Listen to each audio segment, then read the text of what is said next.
Thank you Ramakant. BJP ನಾಯಕರು ಮಾತಾಡ್ತಿರೋದು, ಅನೇಕರು ಹೇಳ್ತಿರೋದು, ಒಬ್ಬ ಧರ್ಮ ರಕ್ಷಕನ ಕೊಲೆಯಾಗಿದೆ ಇವತ್ತು. ಒಬ್ಬ ಸಂಘದ ಕಾರ್ಯಕರ್ತ ಇದ್ದ, ಅಂದರೆ ನಮ್ಮ ಹಿಂದೂ ಧರ್ಮದ ಸಂಘದ ಪರವಾಗಿನ ಒಬ್ಬ ಕಾರ್ಯಕರ್ತ ಇದ್ದ, ಅವನು ಹೊಡೆದು ಹಾಕಿದ್ರು. ಇವುಗಳಿಗೆ ಕೊನೆ ಯಾವಾಗ? ಏನು ಹೇಳ್ತೀರಿ ಇದಕ್ಕೆ ಅಂತೇಳಿ.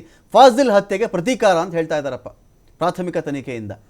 ನಿಮ್ಮ ವರ್ಷ ಏನು ಅಂತ ಶಫಿ ಸಾದಿ ಅವರೇ? ರಮಾಕಾಂತ್, ನಾನು ಕಳೆದ 1-2 ವಾರದಿಂದ ಮಂಗಳೂರಲ್ಲಿ ಸ್ವಲ್ಪ ಜಾಸ್ತಿ ರಜೆ ಎಲ್ಲ ಇದೆ ಅಲ್ಲ, ಅದರಿಂದ ಮಂಗಳೂರಲ್ಲೇ ಜಾಸ್ತಿ ಇದ್ದೀನಿ. ಇವತ್ತು ಮಂಗಳೂರಲ್ಲೇ ನಾನು. ರಮಾಕಾಂತ್, ಈಗ ಬಿಜೆಪಿ ಕಾಂಗ್ರೆಸ್ಸಿನ ಆ ಚರ್ಚೆಗೆ ನಾನು ಹೋಗೋದೇ ಇಲ್ಲ. ಯಾಕಂದ್ರೆ ಈಗ ಒಬ್ಬರು ಅಂಕಿಅಂಶ ಕೊಡ್ತಾ ಇದ್ದಾರೆ, ನಮ್ಮ ಸರ್ಕಾರದಲ್ಲಿ 20, ನಿಮ್ಮ ಸರ್ಕಾರದಲ್ಲಿ 25 ಅಂತ ಹೇಳಿ. ಏನು ಇದು ಯಾರೋ ತಿಳ್ಕೋಬೇಕು, ಇಲ್ಲಿ ಏನೋ ದೇಶದ DGP ಬಗ್ಗೆ, ಏನು JDP ಬಗ್ಗೆ ಮಾತಾಡ್ತಾ ಇದ್ದೀರಿ.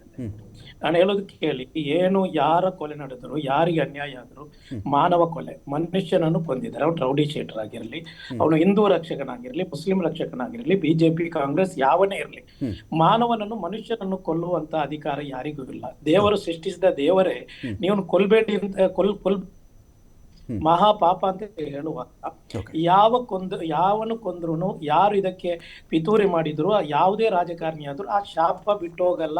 ಆ ಹೆತ್ತಬ್ಬೆಯ ಶಾಪ ಇನ್ಶಾಲ್ಲ ಅವರಿಗೆಲ್ಲರಿಗೂ ತಟ್ಟಿದೆ ಇದಕ್ಕಿಂತ ಮುಂಚೆನು.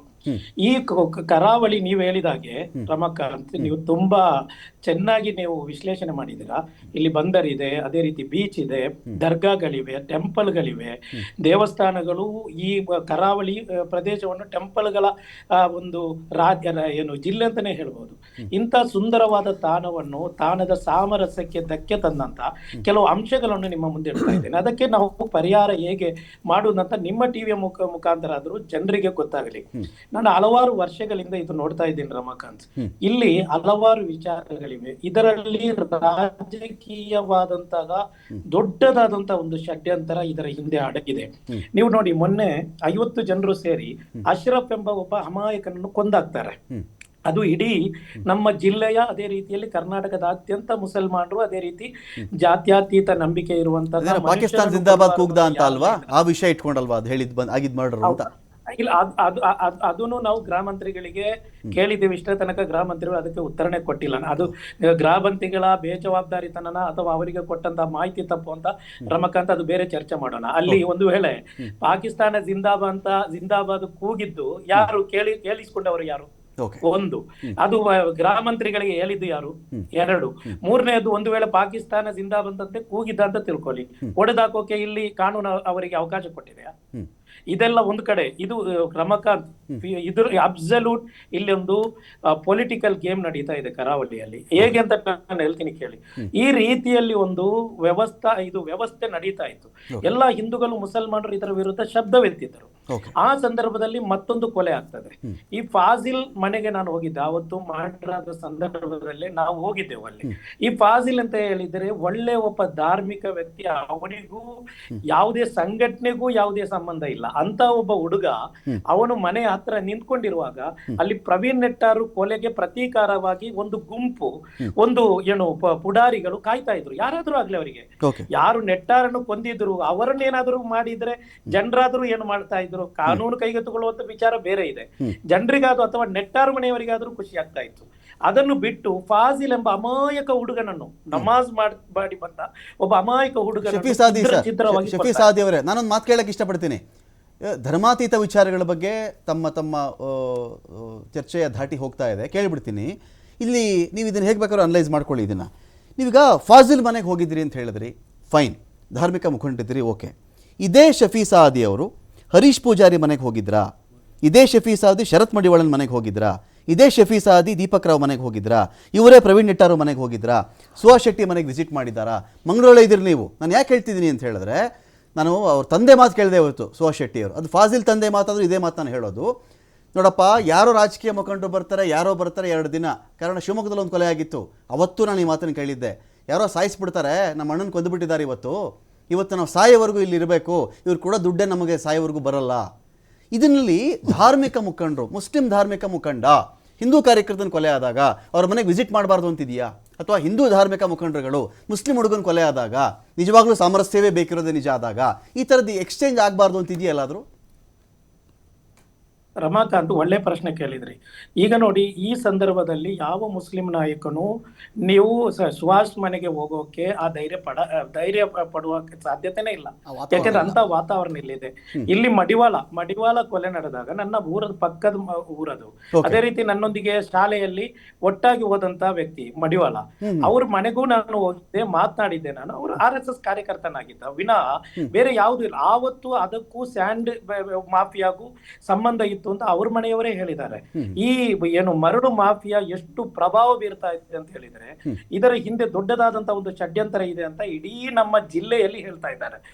ಅದೇ ರೀತಿಯಲ್ಲಿ ಡ್ರಗ್ಸ್ ಮತ್ತು ಗಾಂಜಾ, ಈ ಮಾಫಿಯಾಗಳೆಲ್ಲವೂ ಸೇರಿ ಕಾಲಕ್ಕೆ ಅವರಿಗೆ ಸಂದರ್ಭೋಚಿತವಾಗಿ ಮುಸಲ್ಮಾನರನ್ನು ಕೊಲ್ಲೋದು, ಅದೇ ರೀತಿ ಹಿಂದೂಗಳನ್ನು ಕೊಲ್ಲೋದು, ಅಮಾಯಕ ಹಿಂದೂ ಮತ್ತು ಮುಸಲ್ಮಾನರನ್ನು ಕೊಲ್ಲುವಂತಹ ಒಂದು ಒಂದು ಕೆಟ್ಟ ಒಂದು ವ್ಯವಸ್ಥೆ ನಮ್ಮ ಕರಾವಳಿಯಲ್ಲಿದೆ.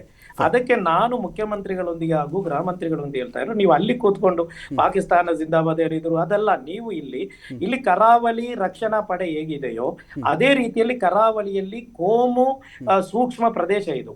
ಇಲ್ಲಿ ಒಂದು ಕೋಮು ಕಾವಲು ಪಡೆಯನ್ನು ರಚನೆ ಮಾಡಿ, ಇಲ್ಲಿ ಯಾರು ಇದರ ಹಿಂದೆ ಇದ್ದಾರೆ ನೋಡಿ. ನೀವು ಬರೇ ಈಗೇನ್ ಮಾಡ್ತೀರಾ, ಸುಹಾಸ್ ಶೆಟ್ಟಿ ಅವರನ್ನು ಕೊಂದವರು ಯಾರು, ಆ ಕೊಂದವರಿಗೂ ಯಾವುದೇ ಸಂಬಂಧ ಇಲ್ಲ ಅಂತ ಹೇಳಿ ಫಾಜಿಲ್ ತಂದೆ ಇವತ್ತು ಹೇಳ್ತಾರೆ.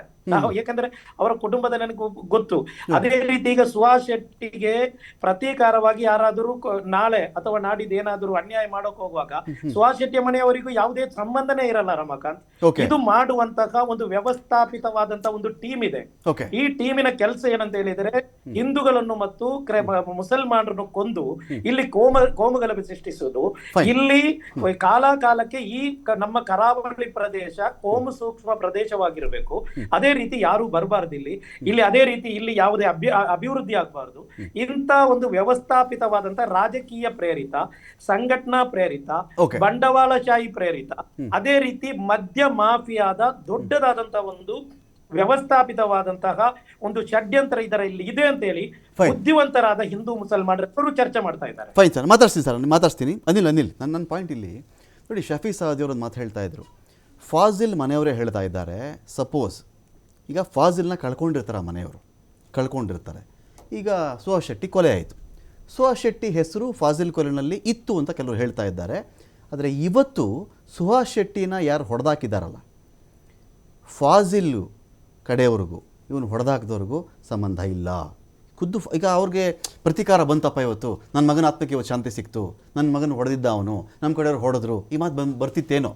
ನಾನು ಇಲ್ಲೇನು ಹೇಳ್ತಿದ್ದೀನಿ ಅಂದರೆ, ಒಂದು ಮರ್ಡರನ್ನು ಕರ್ನಾಟಕದ ರಾಜಕೀಯ ನೆಲ ಒಂದು ಮರ್ಡರ್ ನೋಡೋದಕ್ಕೂ, ಒಬ್ಬ ಹಿಂದೂ ಒಂದೊಂದು ರೇಪನ್ನು ಇದೇ ರಾಜಕೀಯ ನೆಲ ನೋಡೋದಕ್ಕೂ, ಅಲ್ಲಿ ಒಂದು ಮುಸ್ಲಿಂ ಎಲಿಮೆಂಟ್ ಇತ್ತು, ಒಂದು ಹಿಂದೂ ಮುಸ್ಲಿಂ ಎಲಿಮೆಂಟ್ ಇತ್ತು, ಒಂದು ಕಳ್ಳತನವನ್ನು ನೋಡೋದಕ್ಕೂ, ಈ ಹಿಂದೂ ಮುಸ್ಲಿಂ ಈಗ ಇದೇ ಥರದ್ದು ನಾನು ರೆಕಾರ್ಡ್ಸ್ ಕೊಡಬಲ್ಲೆ. ಬೇಕಾದ್ರೆ ದಿನಕ್ಕೆ 25ರಿಂದ 30 ಮರ್ಡರ್ ಆಗುತ್ತೆ ನಮ್ಮ ರಾಜ್ಯದಲ್ಲಿ. ಹಿಂದೂನೇ ಸಾಯಿಸಿರಬಹುದು, ಮುಸ್ಲಿಮ್ನೇ ಸಾಯಿಸಿರಬಹುದು. ಹೀಗೆ BJP ಕಾಂಗ್ರೆಸ್ ರಿಯಾಕ್ಟ್ ಮಾಡ್ತಾರೆ ಇದಕ್ಕೆ. ನೋಡಿ, ಒಂದು ತುಂಬ ಕ್ಲಿಯರು. ಯಾರ ಮನೆಯವ್ರಿಗೂ ಸಮಾಜದ ಕೆಲಸ ಮಾಡೋಂಥ ಹುಡುಗರು ಇವರೆಲ್ಲ ಇರ್ತಾರೆ. ಯಾರ ಮನೆಯವರು ಕ್ಲೀನ್ ಚಿಟ್ ಕೊಟ್ರೇನು ಅಲ್ಲಿ ಹೊರಗಡೆ ಏನು ನಡೆಯುತ್ತೆ ಅದನ್ನು ಡಿಸೈಡ್ ಮಾಡಬೇಕಾದಂಥ ಕಾನೂನು ವ್ಯವಸ್ಥೆ. ಈಗ ಯಾರ ಮನೇನು ನನ್ನ ಮಗ ಮರ್ಡರ್ ಮಾಡ್ದ ಅಂತ ಯಾವ ತಾಯಿ ಯಾವ ತಂದೆನೂ ಯಾವತ್ತೂ ಒಪ್ಕೊಳ್ಳೋದಿಲ್ಲ. ಇಮೋಷನಲ್ ಮ್ಯಾಟರ್ ನಾನು ಒಪ್ಕೊಳ್ತೀನಿ, ಬಟ್ ಅದನ್ನು ಡಿಸೈಡ್ ಮಾಡಲಿಕ್ಕೆ ಕಾನೂನು ಅಂತ ತುಂಬ ಸ್ಪಷ್ಟವಾಗಿದೆ. ಇನ್ನು ಯಾವುದೇ ರೇಪ್ ಆದಾಗ, ಯಾವುದೇ ಮರ್ಡರ್ ಆದಾಗ, ಹಿಂದೂ ಒಬ್ಬನ ಸಾಯಿಸಿದಾಗ ಅಥವಾ ಹಿಂದೂ ಮುಸಲ್ಮಾನ್ ಕೇವಲ ಇದೊಂದು ಧರ್ಮಕ್ಕೆ ಸೇರಿದವನು, ಇವನು ಹಿಂದೂ ಧರ್ಮಕ್ಕೆ ಸೇರಿದವನು ಅಂತೇಳಿ ಎಲ್ಲಾದರೂ ಪ್ರೊಟೆಸ್ಟ್ ಆಗಿರುವಂಥ ಉದಾಹರಣೆಗಳನ್ನು ತೋರಿಸ್ಬಿಡಿ. ಆದರೆ ಅನ್ಯ ಕೋಮಿನವರು ಈ ತರ ಆದಾಗ ನೂರಾರು ಜನ ಇನ್ವಾಲ್ವ್ಮೆಂಟ್ ಆಗುತ್ತೆ, ಇನ್ಕ್ಲೂಡಿಂಗ್ ಕಾಂಗ್ರೆಸ್ ಪಾರ್ಟಿ. ನಾನು ನೂರಾರು ಟಿವಿಯ ಡಿಬೇಟ್ಗಳಲ್ಲಿ ಕೂತ್ಕೊಂಡು PFI ಸಿಮಿ ಒಂದು ಉಗ್ರ ಆರ್ಗನೈಸೇಷನ್ ಅಂತ ಆರ್ಗ್ಯೂ ಮಾಡುವಾಗ ಕಾಂಗ್ರೆಸ್ಸಿನ ವಕ್ತಾರರು ನೀವು ಹಿಂದೂ ಮುಸ್ಲಿಂ ಮಾಡ್ತೀರಾ ಅಂತೇಳಿ ನಮ್ಮ ಮುಖಕ್ಕೆ ತೋರಿಸ್ಕೊಂಡು ಬೈಸ್ಕೊಂಡು ಟಿವಿಯಿಂದ ಎದ್ದೋಗಿದ್ದೀವಿ. ಯಾವತ್ತವರೆಗೆ ಇವ್ರು ಒಪ್ಪಲಿಲ್ಲ ಅಂತ ಹೇಳಿದ್ರೆ ಮಾನ್ಯ ಹೈಕೋರ್ಟ್ಗಳು, ಮಾನ್ಯ ಸುಪ್ರೀಂ ಕೋರ್ಟ್ಗಳು, ನಮ್ಮದು ಒಂದೇ ಅಲ್ಲ, ಪಕ್ಕದ ಕೇರಳದಲ್ಲಿ PFI ಅಂತ ಡಿಕ್ಲೇರ್ ಮಾಡಿದಾಗಲೂ ಕರ್ನಾಟಕದ ಸರ್ಕಾರ ಇನ್ನು PFI ಒಂದು ಭಯೋತ್ಪಾದಕ ಸಂಘಟನೆ ಅಂತ ಒಪ್ಪಲಿಲ್ಲ. ಇದೇ ಮುಸ್ಲಿಂ ಮುಖಂಡರು ಅನೇಕ